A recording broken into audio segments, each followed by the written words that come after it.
শোনো না, আমার না জবের টাইম হয়ে গেছে, আমি অফলাইন যাই, তুমি রাতে ফ্রি থাকো, আমি 1টা বাজে জব থেকে আইসা তোমার সাথে কথা বলবো।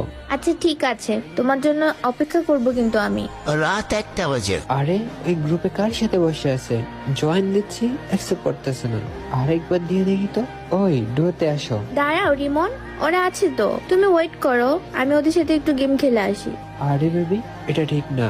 আমি তো তোমাকে আগেই বলছি আমার জন্য অপেক্ষা করতে, কিন্তু তুমি তো ওদের সাথে বিজি।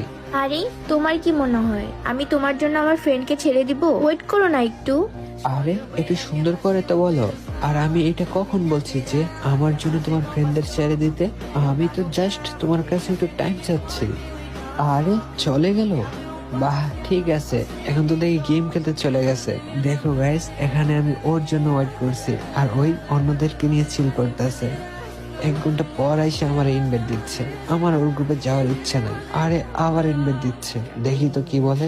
তুমি আমাকে ইগনোর করতেছো, যখন আমি ইগনোর করব না তখন তোমার মাথা কাজ করবে না। এখন আমার কোনো মাথা ব্যথা নাই তোমার ইগনোরে। তুমি তোমার ফ্রেন্ডদেরকে খুশি রাখো আর আমি একলাই খুশি। কারোর জন্য অপেক্ষা করার এটা শেষ বছর হবে, আর কারোর জন্য অপেক্ষা করার এটা শেষ মাস হবে। আর নতুন বছরে আমার নিজেকে এতটাই বদলে ফেলবো যে আমাকে পাওয়াই তোমার মতো হাজার মেয়ের স্বপ্ন হবে।